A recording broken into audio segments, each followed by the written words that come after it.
Now, right now, we're loading up this Boeing 777 with jet fuel. Loads of it. In fact, we're loading up, around about 303,000 pounds in the left wing and in the right wing and in the center tanks. Commencing the refueling process. Yes, perfect. Now we've got 2 fuel trucks connected to this Boeing 777, but this definitely takes a while. To load up 1,000 pounds of fuel, we have to wait 6 seconds. That means it'll take half an hour to fuel up this plane. But I think they're all lying to us. Fuel is not real, ladies and gentlemen. Or at least that's what this guy is saying. This video's got 3.8 million views and it says jet fuel is a hoax. You guys told me to take a look at it and maybe see, is it really a hoax? Are we being lied to? Let's take a look. Most insane internet rabbit holes that are oddly convincing part 6-7. Jet fuel is a hoax and airplanes don't actually burn fuel to fly. What? This is very oddly convincing. All right, let's take a look. They're using an energy source that's going to have you questioning everything. Just a fun theory for entertainment purposes only. So this is a plane. It flies in the air using jet fuel, or so we're told. A typical Boeing 747 carries about 64,000 gallons or 242,000 liters of fuel. That's a lot. A literal metric ton. Actually, about 193 metric tons to be exact. But let me ask you something that you've probably never thought of before. Where the hell do they put it? Like, this is what a 60,000 gallon water tank looks like. That's a person for scale. Yeah, good question. This is always very fascinating. Right now, this Boeing 777 is being loaded up with 130,000 kilograms, 45,000 US gallons when you measure it in volume. But the picture that this guy is showing is not necessarily true to scale. This right here is a 230,000 gallon galvanized water storage tank, which can carry 5 times the volume of what we can load into the Boeing 777. But let's go ahead and put this whole theory to scale. This right here is a full-size Boeing 747-200, which holds 200,000 liters of fuel. Obviously that is a lot, but in order to hold that volume, you don't need much space in comparison to this huge plane. As you know, 1,000 liters fits into 1 cubic meter. So 200,000 liters fits into 200 cubic meters. So we can have a block that's 25 meters long, 4 meters wide, and 2 meters high, which looks exactly like this. And if we rotate a little bit, you know, it does start to become quite believable that this can fit into the fuel tank of the 747, which by the way stretches over the entire wings as well as the center wing tank quite easily. Look, so the whole idea of 200,000 liters not being able to fit into an airplane doesn't really make sense now, does it? These planes aren't small as well. Look, I mean, this is a single person. Won't even be able to reach the height of the fuselage. Anyway, let's see what this guy's on about. It's massive. We're told that more than this amount of fuel is stored in the wings of the plane, and that part's not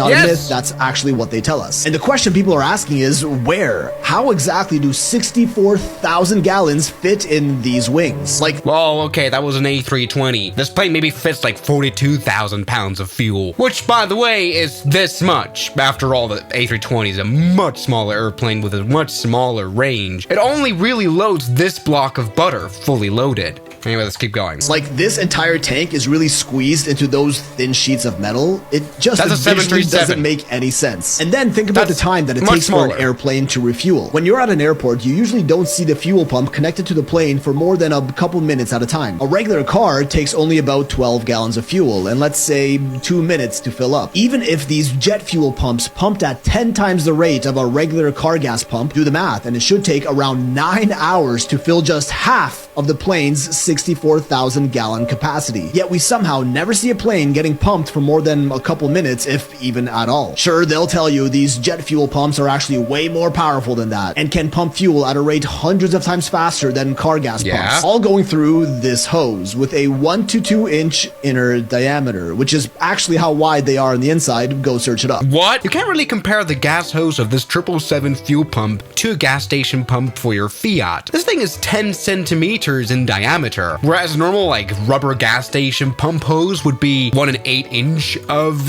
diameter, which is maybe 3 centimeters wide. So this is like a big other thing. Also, well, it's true that the pressure of the actual fuel injection isn't necessarily high. It's almost the same as cars, gas stations, really. It's just slightly higher. The flow rate is much higher. Because of the bigger diameter of the hose, it makes a huge difference. Also, planes refueling doesn't take 5 minutes. It takes up to 45 minutes. And that is only on the modern high pressure systems. On bigger jets, maybe the 747, it can take 1 to 2 hours, which is totally realistic. All of this fuel which goes to power the turbines, and this is where it starts getting fun. Because here's what a turbine from a typical airline jet looks like, pretty standard. And here's the ceiling of the Hoysala temple in India, an ancient temple that is said to have been built around 1150 AD, but some argue it could be much, much older than that. Now, ancient India has some of the wildest temple architecture and design anywhere on Earth, like Kailash, a whole-ass temple that was carved into the bedrock of the cliff around it. Wait, how did you get from aircraft to a temple in India? I have no idea. Let's keep watching. Of ancient engineering. The pillars found inside these temples are so symmetrical, so insanely detailed, they look like they're 3D printed, made hundreds, if not thousands of years ago. Well, it is nearly 1,000-year-old. Not bad. We see the work of thousands of men having dedicated their lives to doing this. Appear to have been made for much more than just aesthetic purpose, because the engineering behind these pillars is nothing short of miraculous, with moving stone parts that can be physically rotated like they're part of a machine. Some of them aren't even connected to the ground, and just how on earth did they pull that off? Meanwhile, others can fully rotate and spin around. Like, we're talking stone pillars built over 800 years ago, engineered. Okay. I guess you just have a box with a cylinder and then put a bigger cylinder with a hole in it on top of the cylinder and then use another cylinder right here. And then you can put a top thing and then this one can spin. I mean, it's pretty impressive for 1,000 years old. Maybe the aliens did it, I don't know. Modern machinery. And I don't see any reason why anyone would go through the painstaking lengths of making stone pillars that can spin unless they had a functional purpose. No, it just looks cool. Oh look, here's one with a stone ball inside of it. Just well, yeah, you carve it. You're posting this on an iPhone and you say this is impossible? These ancient Indian temples, these pillars are so meticulously designed with incredible laser-like detail and precision, near perfect circular symmetry that look like they were made with modern technology, and also happen to be in a similar shape of an airplane turbine engine. This does look a little bit like a turbofan, I do have to say, but they just probably thought it looked cool. Many fringe theories state that ancient temples and buildings like these were actually power plants that provided energy for past civilizations, like the pyramids of Egypt in the Giza power plant theory, and the same is thought of the temples of ancient India, like Kailash and Hoysala. How would they get energy? They have like is that a windmill on top or nuclear reactor 1,000 years ago? Specific ancient mechanisms and esoteric knowledge to harness atmospheric energy from the sky to power their ancient societies. I told you this was going to get weird. Well, now it's being said that same technology is actually being used in modern airplanes, which only use the jet fuel to take off, and once they reach a certain altitude, they tap into this atmospheric energy to stay lifted and move fast, which they would have better access to because of how high planes fly, and that's where this energy is supposedly found. Tartaria technology, Nikola Tesla technology, What is Nikola Tesla technology? 0 point energy. What is even this? This is just a 3D animation of bubbles. Nikola Tesla's technology fundamentally shaped modern electricity, most notably for the development of the alternating current power system. It's a great invention. You can carry electricity along long ranges, something you can't do with direct current. What's that got to do with powering aircraft engines? None of these theories actually explain how they would airdrop